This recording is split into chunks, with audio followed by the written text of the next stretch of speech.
Good morning, students. Today we will read chapter 5, and the name of the chapter is The Kite Maker.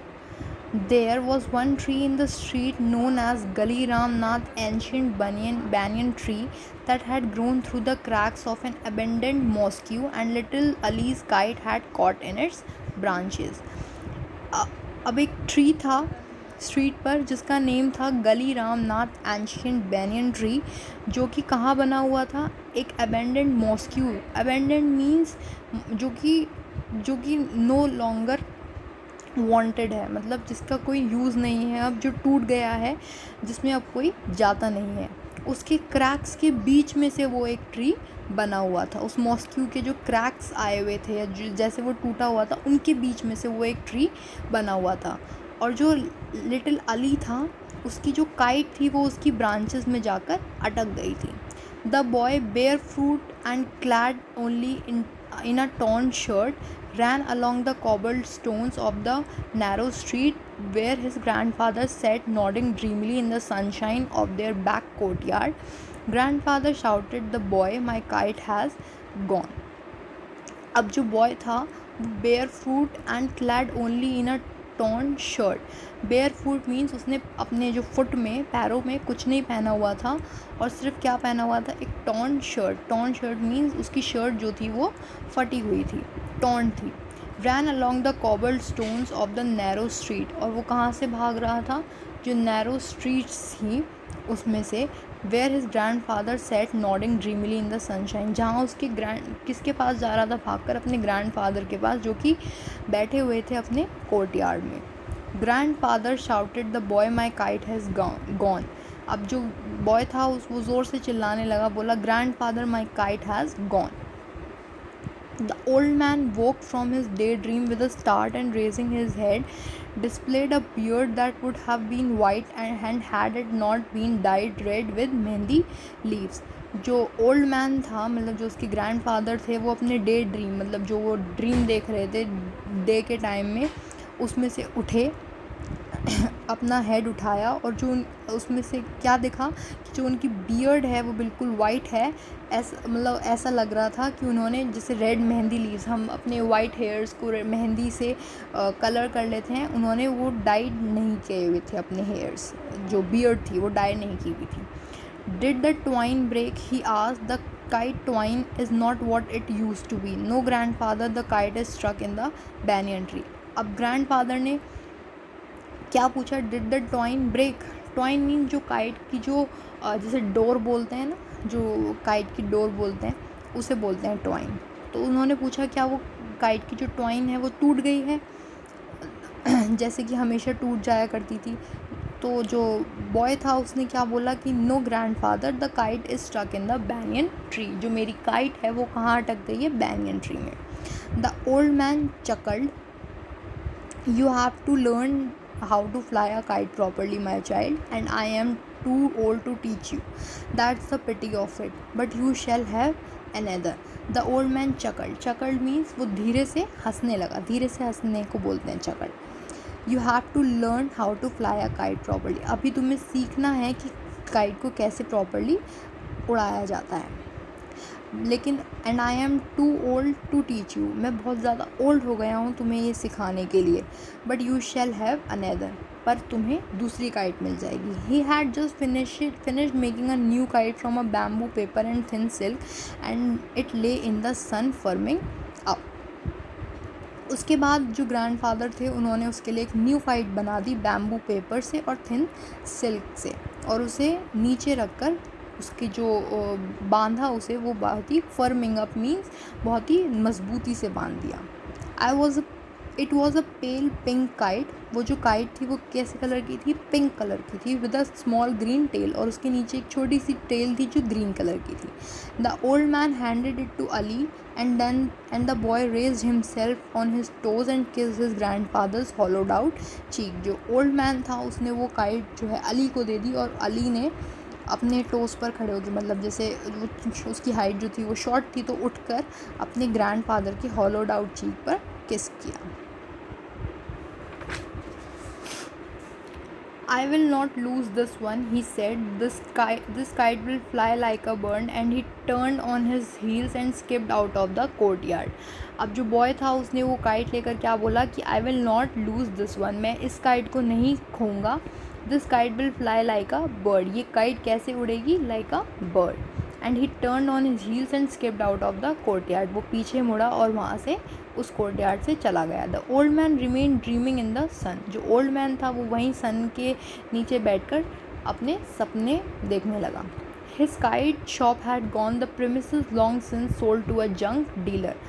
जो old man था यानी कि जो उसके grand father थे, उनकी एक काइट की शॉप थी पहले, जो कि उन्होंने किसी को सोल्ड कर दी, एक जंक डीलर को सोल्ड कर दी थी. But he still made kites for his own amusement and for his grandson.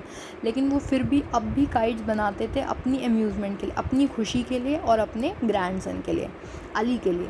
Not many people bought kites these days. Adults disdain them and children prefer to spend their money watching movies. आज मतलब अब वो आज के time में बहुत सारे लोग काइट्स नहीं खरीदते हैं. अडल्ट्स डिस्डेन देम, अडल्ट्स को ये सब पसंद नहीं है. और जो चिल्ड्रन हैं वो क्या प्रेफर करते हैं, अपने मनी को स्पेंड करना मूवीज़ देखने में. Moreover there were not many open spaces left for the flying of kites. और सबसे बड़ी बात कि अब तो काइट्स उड़ाने के लिए ओपन स्पेस ही नहीं बची है. The city had swallowed up the open fields that had stretched from the old fort's walls to the river bank. जो सिटी है उसने सारी जो ओपन स्पेस थी वो swallowed up कर ली, मतलब वो सारी कवर कर ली है सिटी ने ही, कि अब कोई भी जगह बची ही नहीं है जहाँ पे ओपनली कोई काइट उड़ा सके. But the old man remembered a time when grown man flu kites. लेकिन जो ओल्ड मैन है उन्हें वो टाइम याद है जब लोग, जो मैन थे, जो ग्रोन मैन थे, वो काइट्स उड़ाते थे. And great battles were fought. जो ग्रेट बैटल मतलब काइट के लिए फाउट होता था, जो ग्रेट बैटल्स लगाई जाती थी. The kite swerving and sweeping in the sky. Swerving and sweeping means झपट्टा मारना. लाइक जैसे काइट्स की लड़ाइयाँ होती थी, वो एक दूसरे की जो काइट्स काटी जाती थी उसे क्या बोलते थे, swerving and sweeping. Tangling with each other until the string of one was सर्ट. मतलब उससे अपनी काइट से दूसरे की काइट को काटना जब तक वो टूट ना जाए. Then the defeated but liberated kite would float away into the blue unknown. अब जो defeated but liberated means जो release, मतलब जो टूट जाती है, जैसे डोर से जो काइट टूट जाती है वो ऐसे ही हवा में कहीं उड़ती रहती है, unknown. There was a good deal of betting and money frequently changed hands. बहुत अच्छे तरीके से बैटिंग होती थी कि मतलब कौन जीतेगा काइट उड़ाने में, इस तरह से चीज़ें होती थी. Kite flying was then the sport of kings, and the old man remembered how the Nawab himself would come down to the riverside with his retinue to participate in this noble pastime. जो kite flying था वो पहले kings का भी sport हुआ करता था. Old man को याद है कैसे जो नवाब होते थे उस टाइम के, वो खुद रिवर साइड पर आकर अपने जो भी लोग थे उनके साथ आकर कैसे पार्टिसिपेट करते थे काइट फ्लाइंग में. There was time then to spend an idle hour with a gay dancing strip of paper. Now everyone hurried in a heat of hope, and delicate things like kites and daydreams were trampled under foot. अब पहले ऐसा time हुआ करता था कि जब थोड़े time के लिए लोग अपना थोड़ा टाइम स्पेंड करना चाहते थे काइट फ्लाइंग में, ताकि वो उसे इंजॉय कर सके with a dancing strip of paper. Now everyone horrid in a heat of hope. अब जो आजकल के लोग हैं वो बहुत ज़्यादा जल्दी में रहते हैं, उन्हें हीट ऑफ होप मतलब उन्हें बहुत ज़्यादा गर्मी हीट लगता है, धूप में पतंग उड़ाना ये सब. और वो क्या करते हैं, जैसे अगर मान लो उन्हें काइट्स भी अगर कहीं मिलती हैं, वो उसके ऊपर वर ट्रैम्पल्ड अंडर फुट, मतलब वो उसके ऊपर से निकल कर चले जाते हैं. In the prime of his life Mahmood had been well known throughout the city. अब महमूद जो थे, महमूद मतलब अली के जो ग्रैंडफादर जो बता रहे हैं ये, उनका क्या नेम था, महमूद. वो अपने टाइम में एक वेल नोन थे काइट्स बनाने में उस सिटी में. Some of more elaborate kites once sold for as much as 3 or 4 rupees each. उसकी जो और बड़ी बड़ी kites होती थी वो 3 या 4 rupees each में सोल्ड करता था वो.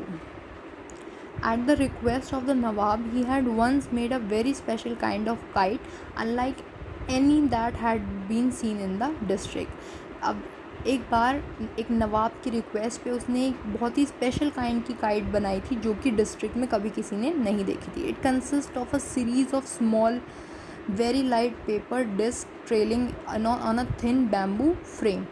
उसमें उसको किससे बनी थी? एक स्मॉल वेरी लाइट पेपर से और एक थिन बैम्बू फ्रेम से. एक थिन बैम्बू फ्रेम के ऊपर बनी हुई थी. To the end of each disc he fixed a sprig of grass forming a balance on the both side. उसने दोनों उसकी डिस्क के एंड पर एक स्प्रिग ऑफ ग्रास फिक्स किया ताकि वो जो बैलेंस था उन साइड्स पर वो बना रहे. The surface of the foremost disc was slightly convex and a fantastic face was painted on it.